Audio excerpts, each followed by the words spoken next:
একটা মজার ঘটনা শোনেন। হযরত ওমর রাদিয়াল্লাহু তাআলা আনহু একদিন নবীজি সাল্লাল্লাহু আলাইহি ওয়াসাল্লামের কামরায়, হুজরায়, ঘরে গেছেন। আমি নিজে আরবি কিতাবে পড়ছি, আজ-জুহাদু মিআতুন, এই কিতাবে গিয়ে দেখে আল্লাহ নবী সাল্লাল্লাহু আলাইহি ওয়াসাল্লাম চাটাইয়ের মধ্যে শোয়া, শুধু চাটাইয়ের উপরে, এই চাটাই, মাথার নিচে একটা খেজুরের ছাল দিয়ে বানানো ছোট্ট বালিশ। হযরত ওমর দেখলেন মাথার উপরে একটা চামড়া ঝুলানো নামাজের জন্য, পায়ের নিচে কিছু ছাতু, যেগুলো পানি দিয়ে গুল্লা খায়, আগের দিনে খাইতো খুব, এই ছাতু অল্প কিছু, এই চারটে আইটেম, একটি চাটাই, একটা খেজুরের ছালের বালিশ, আর একটি চামড়া, আর কিছু ছাতু পানি দিয়ে গুল্লা খাওয়ার। নবীজি সাল্লাল্লাহু আলাইহি সাল্লাম হযরত ওমর দেখলেন ওয়াকাদ আসারা ফি জামবিহি, নবীজির পুরা দেহের মধ্যে দাগ দাগ, চাটাইয়ের দাগ দাগ পড়ে গেছে।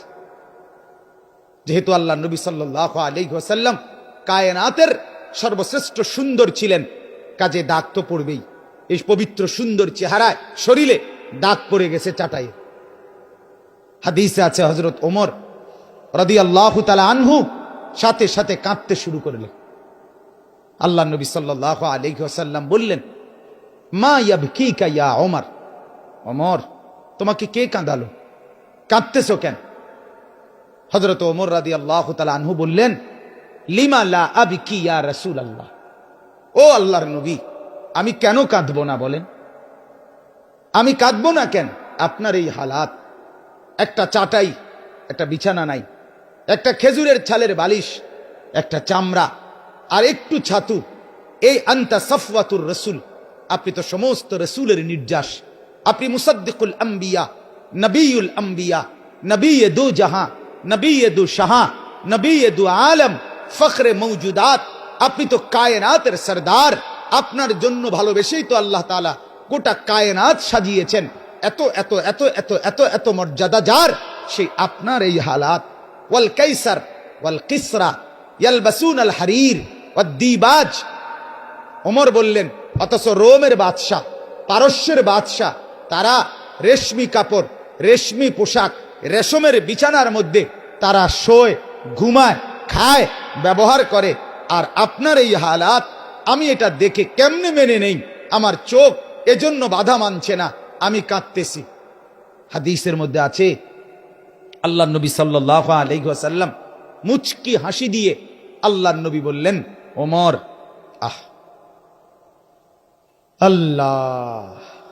আল্লাহ নবী বললেন, ওমর, আমা তারদা আন তাকুনা লানাল আখিরাহ ওয়া লাহুমুদ দুনিয়া, ওমর তুমি কি এতে খুশি হবা না যে আমরা আখিরাত থেকে নেব, ওরা দুনিয়া থেকে নেয়? আমরা আখিরাত থেকে নেব ওমর, ওরা দুনিয়া থেকে নেয়। হযরত ওমর চোখ মুছে বললেন, ইয়া রাসূলুল্লাহ, আল্লাহর কসম, আমি এতেই রাজি, আমি আখিরাত থেকেই নেব। এজন্য আমরাও বলি আলহামদুলিল্লাহ, ৬,০০০ টাকা মসজিদের ইমাম, ৮,০০০ টাকা বেতন, মুয়াজ্জিনের বেতন ৪,০০০ টাকা, আমাদের এই মাদ্রাসাগুলোর উস্তাদদের বেতন ৮,০০০, ১০,০০০, ৬,০০০, ৭,০০০ টাকা। খোদার ৩০ দিন আল্লাহর দেওয়া হালাল ভাবে স্ত্রী সন্তান নিয়ে চালাচ্ছে, আল্লাহর উপরে তাওয়াক্কুল করে, আর এই আশায় মাওলা আখিরাত থেকে নেব, জান্নাত থেকে নেব। আমরাও আলহামদুলিল্লাহ একথা যেন বলে যে মাওলা সুদখোরেরা দুনিয়া নেক, ঘুষখোরেরা দুনিয়া নিয়ে যাক, বাটপাড়ার চিটার, অবৈধ উপার্জনকারী, চোর ডাকাতার ছিনতাইকারী, অবৈধ সম্পদ লুণ্ঠনকারী নাফরমানগুলো, এগুলো দুনিয়া নেক, আমরা আখিরাত থেকে নেব ইনশাআল্লাহ, আখিরাত থেকে নেব। আরে বাপ, আমি পরিষ্কার বলি, আমরা মাদ্রাসায় পড়ছি, আমরা বোকা না, আমরা বেকুব না। অর্থ উপার্জন করার জন্য নেশা, এটা আমরাও বুঝি। তুমি বাবা, যদি আপনারা যদি পাঙ্গাস তেলাপিয়া ভাত মাছ খাইয়া বড় হন, তো আমি ছোট্টবেলার থেকে মুড়ি খাইয়া খাইয়া বড় হয়েছি না? কথা বলেন না কেন? আমি কি সিরা চাবাইয়া বড় হয়েছি? তাই বুঝলাম না কেন? আরে বুঝবো না কেন? বলেন না কেন?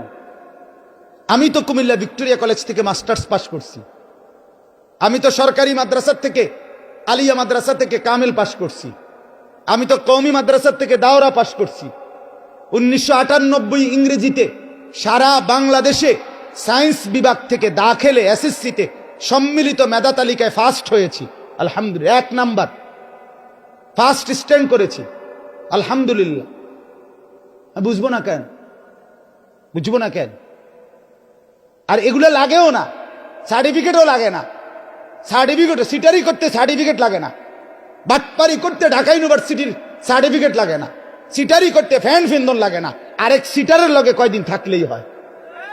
কথা বলেন না কেন? 3টা কমলা ফসা দিয়া ডজন বেচ্চা লাউন, এটা শিখুনে লাগে বুঝি ভিক্টোরিয়া কলেজ যাওয়া লাগবে, এটা ওই সিটারের লগে থাকলেই তো হইল। কথা বলেন না কেন? এটা রাগ হইয়েন, এটা শুধু কইলামারি কমলার রূপে চোট গেছে এটা না, না না। এবার শুধু কমলাওয়ালা যদি গীতার ভাই আমার লগে কি উদ্দেশ্য, কমলা লইয়া না, বুঝাইতে চাইলাম যারা সমাজে দুর্নীতি করে, যারা বাটপারি করে, চিটারি করে, তো তাদের এটা বুঝার জন্য তো ডিগ্রি লাগবে না, ওই সিটারের লগে চললেই তো হইল। কিন্তু সমস্যা কোথায়? আমরা বুঝি না। না, আমরাও বুঝি, আমরাও দুনিয়া বুঝি বাপ, কিন্তু এর চাইতে আরেকটা বুঝা আটকাইয়া গেছি। আমাদের আখেরাত আছে, পরকাল আছে, আল্লাহর মুখোমুখি হইতে হবে, আল্লাহর সামনাসামনি হইতে হবে, মালিকের কাছে হিসাব দিতে হবে, জান্নাত কিংবা জাহান্নাম বুঝে নিতে হবে। খোদার কসম, এটা বুঝা আটকাইয়া গেছি, এটা মেনে আটকাইয়া গেছি, এটা দিলে আছে বলে আটকাইয়া গেছি। নাহলে দুনিয়া উপার্জনের জন্য এই মোল্লারা নামলেও দুনিয়া কামাই করতে পারত, পারত কিনা বলেন না? অতএব দয়া করে নিজের উপরে দয়া করে, আমার কথা শেষ প্রায়, নিজের উপরে রহম করেন, নিজের উপরে দয়া করেন, বুঝতে শিখেন বাপ, বুঝতে শিখেন। আল্লাহ তাআলা বলেন উদখুলুহা বিসালামিন, এই গুণান্বিত ব্যক্তিদেরকে আল্লাহ তাআলা বলবে শান্তির সাথে, নিরাপত্তার সাথে আমার জান্নাতে ঢোকো। যালিকা ইয়াউমুল খুলুদ, আল্লাহ তাআলার পক্ষ থেকে বলবে এটাই সেই দিন, আজকের হাসরের মাঠ, বিচারের দিন, এটাই সেই দিন যেই দিন তুমি চিরস্থায়ীভাবে প্রবেশ করবে, ঢুকবে তোমার আসল বসত ঘরে। এটাই হলো সেই দিন, এটাই সেই মাঠ, এটাই সেই জায়গা। আজ তুমি চিরস্থায়ীভাবে দুনিয়ার তোমার দামি ঘর, তোমার আলিশান প্রাসাদ থেকে একদিন তোমারে লাশ করে বের করে দিছিল, সেদিন তোমারে ঘর থেকে তাড়ায় দিছে, অন্ধকার কবরে ফেলে দিছে। আমার বান্দা, আজ আমি তোমাকে যেই ঘরে দেখতে দিলাম, এটা ইয়াউমুল খুলুদ, এটা চিরস্থায়ী থাকার জায়গা, এখান থেকে আর কোনোদিন বের হইতে হবে না।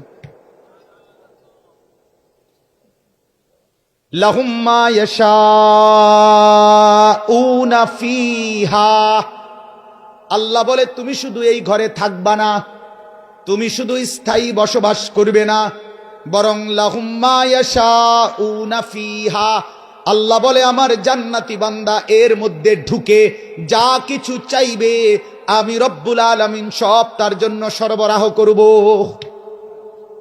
এরপরে আল্লাহ বলেন ওয়ালাদাইনা মাজিদ, আমার বান্দা যা চাইবে জান্নাতে আমি তাও দেব, যা আকাঙ্ক্ষা করবে তাও দেব, মনে আসবে যা তাও দেব, জবানে বলবে যা তাও দেখব, তাও দেব।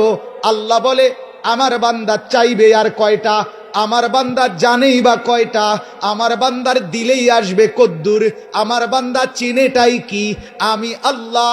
ওয়ালাদাইনা মাজিদ, আমার জান্নাতি বান্দা যা চাইবে, যা ভাববে, যা কল্পনা করবে, যা বলবে, আমি আল্লাহর কাছে তার চাইতে কোটি কোটি গুণ বেশি নিয়ামত আছে, সেগুলো দেব।